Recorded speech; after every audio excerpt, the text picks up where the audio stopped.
ಗುರು ಬ್ರಹ್ಮ ಗುರು ವಿಷ್ಣು ಗುರುದೇವೋ ಮಹೇಶ್ವರಃ ಗುರು ಸಾಕ್ಷಾತ್ ಪರಬ್ರಹ್ಮ ತಸ್ಮೈ ಶ್ರೀ ಗುರುವೇ ನಮಃ.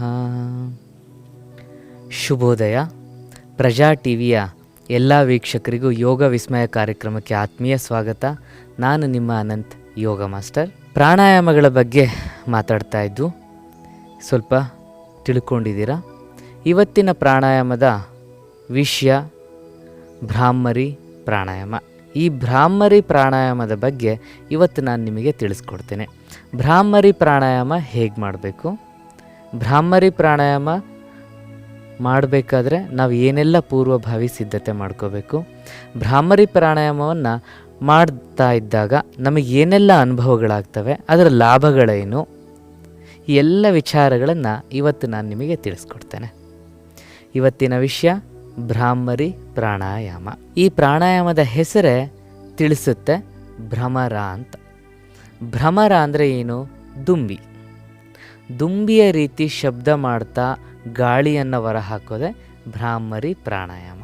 ಭ್ರಾಮರಿ ಪ್ರಾಣಾಯಾಮ ಮಾಡಬೇಕಾದ್ರೆ ದೇಹ ನೇರವಾಗಿರಬೇಕು. ಬೆನ್ನು ಆದಷ್ಟು ನೇರ ಇದ್ದರೆ ಬಹಳ ಒಳ್ಳೆಯದು. ಬೆನ್ನು ಬಾಗಿದ್ದರೆ ನಿಮಗೆ ಹೆಚ್ಚು ಉಪಯೋಗ ಸಿಗೋದಿಲ್ಲ. ಬೆನ್ನು ನೇರ ಇಟ್ಕೊಳ್ಳಿ, ಚೆನ್ನಾಗಿ ಅಭ್ಯಾಸ ಮಾಡಿ. ಇನ್ನು ಭ್ರಾಮರಿ ಪ್ರಾಣಾಯಾಮ ಒಂದು 2-3 ಸುತ್ತು ನಾನು ಮಾಡಿ ತೋರಿಸ್ತೇನೆ. ಆಮೇಲೆ ಅದರ ಮಹತ್ವವನ್ನು ಹೇಳ್ತೇನೆ. ಅಂದರೆ what is the result of bhramari pranayama ತಿಳಿಸ್ಕೊಡ್ತೇನೆ. ಆ ನಂತರ ಮತ್ತೆ ನಾನು ಭ್ರಾಮರಿ ಪ್ರಾಣಾಯಾಮವನ್ನು ನಿಮಗೆ ಮಾಡಿ ತೋರಿಸ್ಕೊಡ್ತೇನೆ. ಈಗ ದೇಹ ನೇರವಾಗಿದೆ. ಕೈಗಳನ್ನು ಭುಜದ ನೇರ ತರಬೇಕು. ಹೀಗೆ ಇಲ್ಲಿ ತುಟಿಯ ಮೇಲ್ಭಾಗದಲ್ಲಿ, ಮೂಗಿನ ಹತ್ತಿರ, ಕಣ್ಣು ಹುಬ್ಬಿನ ಮೇಲ್ಭಾಗದಲ್ಲಿ, ಹಾಗೆ ಕಿವಿಯ ಒಳಗಡೆ ಹೀಗೆ ಬೆರಳನ್ನು ಇಟ್ಕೋಬೇಕು. ಇಲ್ಲಿ ಪಾಯಿಂಟ್ಸ್ ಇದೆ, ಅಂದರೆ ನರಕೇಂದ್ರಗಳಿದ್ದಾವೆ. ಆ ನರಕೇಂದ್ರಗಳ ಮೇಲೆ ಬೆರಳನ್ನು ಇಟ್ಕೋಬೇಕು. ನೀವು ನೋಡಿ ಕಲೀಲಿಕ್ಕಾಗೋದಿಲ್ಲ. ಯಾರಾದರೂ ಒಬ್ಬರು ಕಲ್ತಂಥವ್ರ ಹತ್ರ ಎದುರುಗಡೆ ಕೂತ್ಕೊಂಡು ಕಲಿಯೋದು ತುಂಬ ಸುಲಭ. ಹಾಗೆ ಕನ್ಫ್ಯೂಷನ್ಸ್ ಇರೋದಿಲ್ಲ, ಅಂದರೆ ಗೊಂದಲ ಇರೋದಿಲ್ಲ. ಇಲ್ಲಿ ನಾವು ಅದಕ್ಕೆ ಏನು ಮಾಡ್ತೀವಿ ಅಂದರೆ ಕೈಗಳನ್ನು ಹೀಗಿಟ್ಕೊಳ್ಳಿ ಅಂತ ತಿಳಿಸ್ತೇವೆ. ಆವಾಗ ನಿಮಗೆ ಯಾವ ಗೊಂದಲ ಇರೋದಿಲ್ಲ. ಎಲ್ಲಿದೆ ಪಾಯಿಂಟ್ಸು, ಏನು ಸರಿಯಾಗಿ ಮಾಡ್ತಿದ್ವಾ ಏನು ಗೊತ್ತಾಗಲ್ಲ. ಸೊ ಇಲ್ಲಿ ಏನು ಮಾಡ್ತೀರಾ, ಹೀಗೆ ಬರುತ್ತೆ. ಕೈ ಬೆರಳನ್ನು, ಅಂದರೆ ಇಲ್ಲಿ 4 ಬೆರಳನ್ನು ಮುಷ್ಟಿ ಕಟ್ಟಿರ್ತೀರ. ತೋರು ಬೆರಳನ್ನು ಕಿವಿಯಲ್ಲಿ ಇಟ್ಕೊಳ್ತೀರ. ಈ ತೋರು ಬೆರಳನ್ನು ಕಿವಿಯಲ್ಲಿ ಇಟ್ಕೊಂಡು ಗಾಳಿಯನ್ನು ಮೊದಲಿಗೆ ಪೂರ್ತಿಯಾಗಿ ಹೊರಹಾಕೋದು. ಆಮೇಲೆ ಸಂಪೂರ್ಣವಾಗಿ ಗಾಳಿಯನ್ನು ತುಂಬಿಕೊಳ್ಳೋದು. ದುಂಬಿ ಥರ ಜೈಂಕಾರ ಮಾಡ್ತಾ ಪೂರ್ತಿ ಗಾಳಿಯನ್ನು ಹೊರಹಾಕೋದು. ಎತ್ತರದ ಧ್ವನಿ ಇರಬೇಕು, ಹಾಗೆ ದೀರ್ಘವಾಗಿರಬೇಕು. ಒಮ್ಮೆ ಗಮನಿಸಿ ನಾನು ಹೇಗೆ ಮಾಡ್ತೀನಿ ಅಂತ.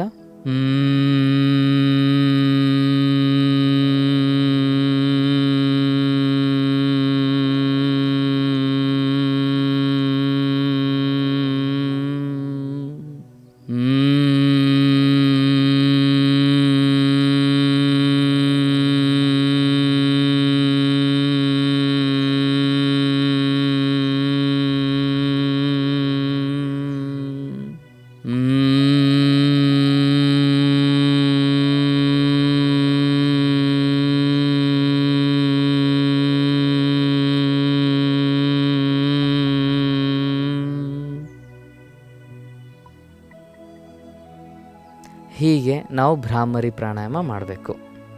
ಇದೇನಿದು ದುಂಬಿ ರೀತಿ ಜೈಂಕಾರ ಮಾಡಿಬಿಟ್ರೆ ಇದು ಒಂದು ಪ್ರಾಣಾಯಾಮ ಆಗುತ್ತಾ ಅಂತ ನೀವು ಅಂದ್ಕೋಬೋದು. ಖಂಡಿತ ದುಂಬಿಯ ರೀತಿ ಜೈಂಕಾರ ಮಾಡೋದೇ ಒಂದು ಪ್ರಾಣಾಯಾಮ. ಯಾಕೆ ಈ ರೀತಿ ಮಾಡಬೇಕು? ಇದರ ಲಾಭ ಏನು? ಈ ಪ್ರಶ್ನೆ ಸಹಜವಾಗಿ ನಿಮ್ಮ ಮನಸ್ಸಲ್ಲಿ ಬರುತ್ತೆ. ಯಾಕೆ ಈ ರೀತಿ ಮಾಡಬೇಕು ಅಂದರೆ, ನಮ್ಮ ಮನಸ್ಸಿಗೆ ಆಗ್ತಕ್ಕಂಥ ಎಲ್ಲ ಸಮಸ್ಯೆಗಳನ್ನು ನಿವಾರಣೆ ಮಾಡ್ಕೊಳ್ಳಿಕ್ಕೆ. ನೋಡಿ, ನೆನ್ಪಿಟ್ಕೊಳ್ಳಿ, ಬೇಕಾದರೆ ನೋಟ್ಬುಕ್ಕು ಪೆನ್ನು ತಗೊಂಡು ಬರೆದಿಟ್ಕೊಳ್ಳಿ. ಭ್ರಾಮರಿ ಪ್ರಾಣಾಯಾಮದ ಲಾಭ ಏನು ಅಂತ ತಿಳಿಸ್ತೇನೆ. ಭ್ರಾಮರಿ ಅಂದರೇ ದುಂಬಿಯ ರೀತಿ ಜೈಂಕಾರ ಮಾಡೋದು, ಅಂದರೆ ಭ್ರಮರ ಥರ ಶಬ್ದ ಮಾಡೋದು. ಈ ಭ್ರಮರ ಅಂದರೆ ಯಾವುದು? ದುಂಬಿಯ ರೀತಿ ನಮ್ಮ ಜೈಂಕಾರ ಇರಬೇಕು. ಆ ಜೈಂಕಾರ ಮಾಡಿದಾಗ ಏನಾಗುತ್ತೆ ಅಂದರೆ, ತಲೆಯ ಭಾಗ, ಗಂಟಲಿನ ಭಾಗ ಟೋಟಲಾಗಿ ಅಂದರೆ ಕುತ್ತಿಗೆಯಿಂದ ಮೇಲ್ಭಾಗದಲ್ಲಿ ಕಂಪನ ಉಂಟಾಗುತ್ತೆ. ಹೇಗೆ? ಹೈ ಪಿಚ್ಚಲ್ಲಿ ಉಚ್ಚಾರಣೆ ಮಾಡಿದಷ್ಟು ಎತ್ತರವಾದ ಕಂಪನ, ಅಂದರೆ ಜೋರಾದ ಕಂಪನ. ನಿಧಾನಕ್ಕೆ ಗಾಳಿಯನ್ನು ಬಿಡ್ತಾ ಶಬ್ದವನ್ನು ನಿಧಾನಕ್ಕೆ ಮಾಡಿದರೆ ಸಣ್ಣ ಕಂಪನ ಆಗುತ್ತೆ. ಈ ಸಣ್ಣ ಕಂಪನ ಆದರೆ ನಿಮಗೆ ಯಾವ ಲಾಭವೂ ಇಲ್ಲ. ಎತ್ತರ ಧ್ವನಿಯಲ್ಲಿ ನೀವು ಮಾಡಿದ್ದೇ ಆದರೆ ಇದಕ್ಕೆ ಸರಿಯಾದ ಲಾಭ ಸಿಗುತ್ತೆ. ಭ್ರಾಮರಿ ಪ್ರಾಣಾಯಾಮದ ಉದ್ದೇಶನೇ ಕಂಪನ ಯಥೇಚ್ಛವಾಗಿ ಆಗಬೇಕು ಅಂತ. ಈ ಕಂಪನ ಆಗೋದ್ರಿಂದ ಏನೆಲ್ಲ ಲಾಭ ತಿಳಿಸ್ತೇನೆ ನೋಡಿ, ಬರೆದಿಟ್ಕೊಳ್ಳಿ. ಒಂದು, ನೆನಪಿನ ಶಕ್ತಿ ತಕ್ಷಣಕ್ಕೆ ಜಾಸ್ತಿ ಆಗುತ್ತೆ. ಅಂದರೆ ನಿಮಗೆ ಮರು ಹೋಗಿ ತಕ್ಷಣ ನೆನಪಿನ ಶಕ್ತಿ ಕಡೆ ಬರ್ತೀರ. ಎಷ್ಟು ದಿನದಲ್ಲಿ? ಕೇವಲ 6 ತಿಂಗಳು. ನಾನು ಯಾವಾಗಲೂ ನಿಮಗೆ ಪದೇ ಪದೇ ಹೇಳ್ತಾ ಇರ್ತೀನಿ, 3 ರಿಂದ 6 ತಿಂಗಳು, 3 ರಿಂದ 6 ತಿಂಗಳು ಅಂತ. ಯಾಕೆ ಈ ರೀತಿ ಹೇಳ್ತೀನಿ ಅಂದರೆ, ಅಷ್ಟೇ ಸಮಯ ಸಾಕು ನಿಮಗೆ ಪರ್ಫೆಕ್ಟ್ ಆಗಲಿಕ್ಕೆ. ನೋಡಿ, ನೆನಪಿನ ಶಕ್ತಿ ಜಾಗೃತಿ ಆಗುತ್ತೆ, ಏಕಾಗ್ರತೆ ಬರುತ್ತೆ, ಹಾಗೆ ಪದೇ ಪದೇ ಬರ್ತಕ್ಕಂಥ ತಲೆನೋವು, ಅಂದರೆ ಅರೆ ತಲೆನೋವು ಇರ್ಬೋದು, ತಲೆನೋವು ನಿವಾರಣೆ ಆಗುತ್ತೆ. ಆ ತಲೆನೋವು ವಾರದಲ್ಲಿ 5 ದಿನ ಬಂದರೆ ಅದನ್ನು ಮೈಗ್ರೇನ್ ಅಂತ ಕರಿತೀವಿ.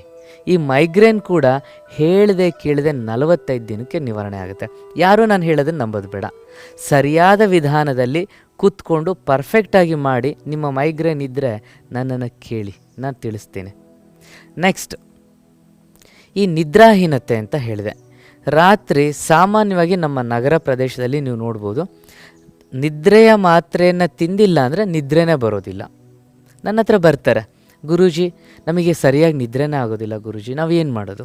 ರಾತ್ರಿ ಎಷ್ಟೊತ್ತು ಮಲಗಿದ್ರೂ ನಿದ್ರೆನೇ ಬರೋದಿಲ್ಲ. 1 ಗಂಟೆ 2 ಗಂಟೆ ಆದರೂ ಆಚೆ ಈಚೆ ಹೊರಳಾಡಿ ಮೈ ನೋವಾಗುತ್ತೆ, ಬರೀ ನೆಗೆಟಿವ್ ಥಾಟ್ಸ್ ಬರುತ್ತೆ, ಕಣ್ಣು ತುಂಬ ವಿಶ್ರಾಂತಿನೇ ಸಿಗೋದಿಲ್ಲ, ಮಾತ್ರೆ ತಿಂದರೆ ಹೇಗೋ ನಿದ್ದೆ ಬಂದುಬಿಡುತ್ತೆ.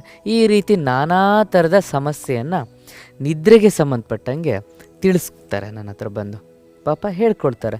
ನಾನು ಏನು ಹೇಳ್ತೀನಿ ಅಂದರೆ, ಪ್ರತಿದಿನ ಮಲಗೋದಕ್ಕೂ ಮುಂಚೆ 15 ರಿಂದ 20 ಸಾರಿ ನೀವು ಭ್ರಾಮರಿ ಪ್ರಾಣಾಯಾಮವನ್ನು ಮಾಡಿ ಮಲಗಿದ್ದೇ ಆದರೆ ಕಣ್ಣು ತುಂಬ ವಿಶ್ರಾಂತಿ ಸಿಗುತ್ತೆ. ಯಾರೂ ನನ್ನ ಮಾತನ್ನು ನಂಬಬೇಕಾಗಿಲ್ಲ. ಬೇಕಾದರೆ ಇವತ್ತು ರಾತ್ರಿಯಿಂದನೇ ನೀವು ಇದನ್ನು ಪ್ರಾಯೋಗಿಕವಾಗಿ ನೋಡ್ಬೋದು. ಅಲ್ಲಿಗೆ ನಿದ್ರಾಹೀನತೆ ಸಮಸ್ಯೆನೂ ನಿವಾರಣೆ ಆಯಿತು. ಇನ್ನು ನೆನಪಿನ ಶಕ್ತಿ. ನಮ್ಮ ಮೆದುಳಲ್ಲಿ ನಾನಾ ಥರದ ಪಾರ್ಟ್ಗಳಿದ್ದಾವೆ. ಒಂದೊಂದು ಪಾರ್ಟು ಒಂದೊಂದು ಥರ ನಮ್ಮ ದೇಹವನ್ನು ಕಂಟ್ರೋಲ್ ಮಾಡುತ್ತೆ.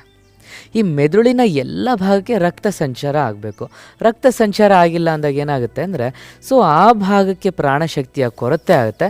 ಕೊರತೆ ಆದಾಗ ಅದಕ್ಕೆ ಸಂಬಂಧಪಟ್ಟಂಥ ಸಮಸ್ಯೆಗಳು ಶುರುವಾಗುತ್ತೆ. ಅದು ನೆನಪಿನ ಶಕ್ತಿ ಕಮ್ಮಿ ಆಗೋದಾದರೂ ಇರ್ಬೋದು, ಅಥವಾ ಏಕಾಗ್ರತೆ ತಪ್ಪು ಹೋಗಿ ಚಂಚಲ ಸ್ವಭಾವ ಬರೋದಾದರೂ ಇರ್ಬೋದು, ಅಥವಾ ಚಿಕ್ಕ ಚಿಕ್ಕ ವಿಚಾರಕ್ಕೆ ಕೋಪ ಉದ್ವೇಗಕ್ಕೆ ಒಳಗಾಗಂಥ ವಿಷಯ ಆದರೂ ಇರಬಹುದು.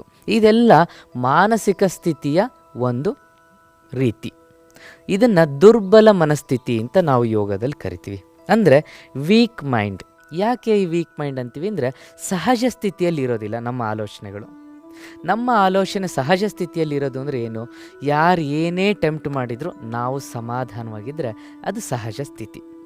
ಅನಿರೀಕ್ಷಿತವಾಗಿ ಜೀವನದಲ್ಲಿ ಏನಾದರೂ ಘಟನೆ ನಡೆಯುತ್ತೆ. ಆ ಘಟನೆಯನ್ನು ನಾವು ನಿಭಾಯಿಸಲಿಕ್ಕೆ ಅಂದರೆ ಫೇಸ್ ಮಾಡೋಕ್ಕಾಗೋದಿಲ್ಲ. ಆವಾಗ ಟೆಂಪ್ಟ್ ಆಗ್ತೀವಿ. ಅಂದರೆ ಕೋಪಕ್ಕಾದರೂ ಒಳಗಾಗ್ತೀವಿ, ದುಃಖಕ್ಕಾದರೂ ಒಳಗಾಗ್ತೀವಿ, ಖಿನ್ನತೆಗಾದರೂ ಒಳಗಾಗ್ತೀವಿ, ಅಥವಾ ಹತಾಶೆಗಾದರೂ ಒಳಗಾಗ್ತೀವಿ. ಯಾಕೆ ಈ ರೀತಿ ಆಗುತ್ತೆ? ನಮ್ಮ ಆಜ್ಞಾ ಚಕ್ರ ಮತ್ತು ಸಹಸ್ರಾರ ಚಕ್ರ ಅಂತ ಇಲ್ಲಿ 2 ಗ್ಲ್ಯಾಂಡ್ಸ್ ಇರ್ತವೆ. ಈ 2 ಗ್ಲ್ಯಾಂಡ್ಸ್ ಸರಿಯಾಗಿ ಕೆಲಸ ಮಾಡಿಬಿಟ್ರೆ ಈ ಸಮಸ್ಯೆ ಲೈಫಲ್ಲೇ ಬರೋದಿಲ್ಲ. ಈ ಗ್ಲ್ಯಾಂಡ್ಸ್ನ ಹೇಗೆ ಆ್ಯಕ್ಟಿವೇಟ್ ಮಾಡೋದು? ಸಾಧ್ಯ ಇಲ್ಲ. ಯಾವ ಎಕ್ವಿಪ್ಮೆಂಟ್ಸು ನಮ್ಮ ಪ್ರಪಂಚದಲ್ಲಿ ಇಲ್ಲಿವರೆಗೂ ಕಂಡುಹಿಡ್ದಿಲ್ಲ ಈ 2 ಗ್ರಂಥಿಗಳನ್ನು ಆ್ಯಕ್ಟಿವೇಟ್ ಮಾಡಲಿಕ್ಕೆ. ಈ ಗ್ರಂಥಿಗಳನ್ನು ನೀವು ಆ್ಯಕ್ಟಿವೇಟ್ ಮಾಡ್ಕೊಳ್ಳೋಕೆ ಸಾಧ್ಯ ಇರೋದು ಕೇವಲ ಭ್ರಾಮರಿ ಪ್ರಾಣಾಯಾಮದಿಂದ. ಇಲ್ಲಿ ಕಂಪನ ಆಗುತ್ತೆ. ಕಂಪನ ಆದಾಗ ತಲೆಯ ಕೂದಲಿನಷ್ಟು ತೆಳುವಾದ ನರಗಳು ನಮ್ಮ ಮೆದುಳಲ್ಲಿರ್ತವೆ.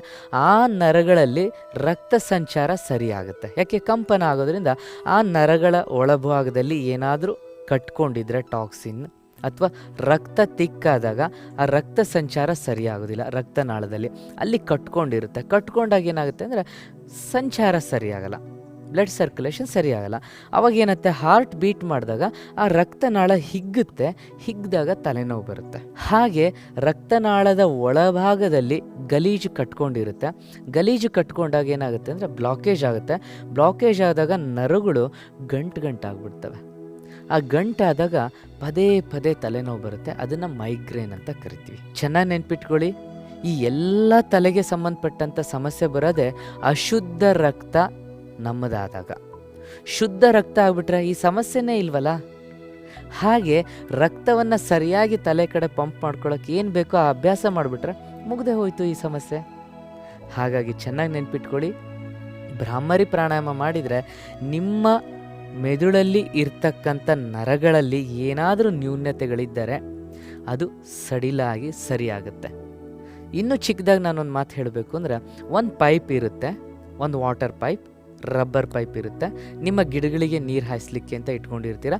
ಅಶುದ್ಧವಾದ ಅಂದರೆ ಕಲುಷಿತತೆ ಇರ್ತಕ್ಕಂಥ ನೀರನ್ನು ಅದರಲ್ಲಿ ಯಾವಾಗಲೂ ಬಿಡ್ತಾ ಇದ್ದರೆ ಪೈಪಿನ ಒಳಭಾಗದಲ್ಲಿ ಗಲೀಜು ಕಟ್ಕೊಡುತ್ತೆ, ಪಾಚಿ ಕಟ್ಕೊಡುತ್ತೆ. ಅವಾಗ ನೀವೇನು ಮಾಡ್ತೀರಾ? ಪೈಪ್ ಒಳಗೆ ಕೈ ಹಾಕಿ ಕ್ಲೀನ್ ಮಾಡೋಕ್ಕಾಗಲ್ಲ. ಬುದ್ಧಿವಂತ ಆದ ರೈತ ಏನು ಮಾಡ್ತಾನೆ ಅಂದರೆ ಆ ಪೈಪನ್ನು ಚೆನ್ನಾಗಿ ಶೇಕ್ ಮಾಡ್ತಾನೆ.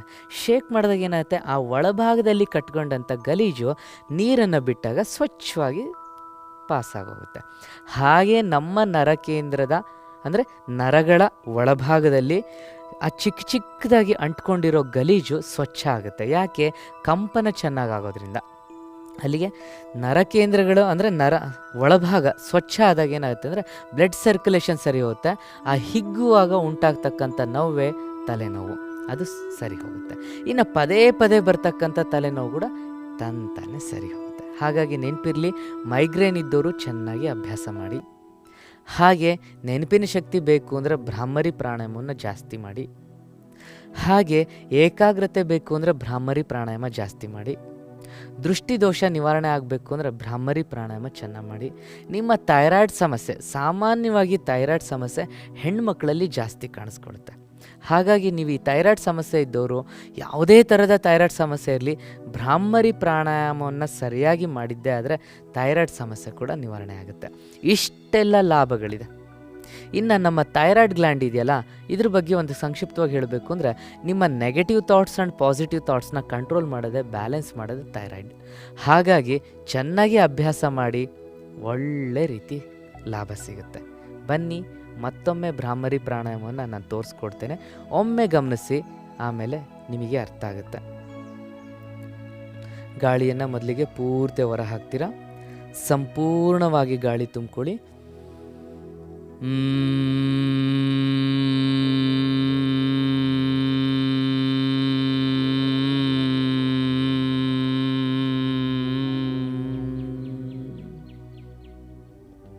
ಗಮನಿಸಿದ್ರಲ್ಲ, ಈ ರೀತಿ ಭ್ರಾಮರಿ ಪ್ರಾಣಾಯಾಮ ಮಾಡಬೇಕು.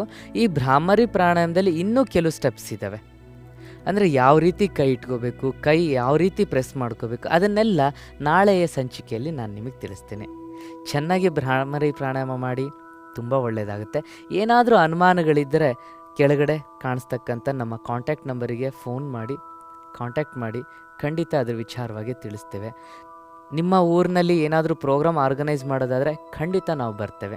ಉಚಿತವಾಗಿ ಒಂದು ಶಿಬಿರವನ್ನು 15 ದಿನಗಳ ಕಾಲ ಶಿಬಿರವನ್ನು ಮಾಡಿಕೊಡ್ತೇನೆ. ಒಳ್ಳೆಯದಾಗಲಿ, ಚೆನ್ನಾಗಿ ಅಭ್ಯಾಸ ಮಾಡಿ, ಎಲ್ಲರೂ ಒಳ್ಳೆಯ ಆರೋಗ್ಯವನ್ನು ಪಡೀಲಿ ಅನ್ನೋದೇ ನಮ್ಮ ಉದ್ದೇಶ. ಬನ್ನಿ, ಯೋಗ ವಿಸ್ಮಯ ಕಾರ್ಯಕ್ರಮವನ್ನು ಪ್ರತಿದಿನ ವೀಕ್ಷಿಸಿ. ನಿಮ್ಮ ಎಲ್ಲ ಥರದ ಸಮಸ್ಯೆಗಳಿಗೆ ನಾವು ಪರಿಹಾರವನ್ನು ಪ್ರತಿದಿನ ಕೊಡ್ತೇವೆ. ಒಳ್ಳೆಯದಾಗಲಿ ಎಲ್ಲರಿಗೂ. ನಮಸ್ತೆ, ಶುಭ ದಿನ.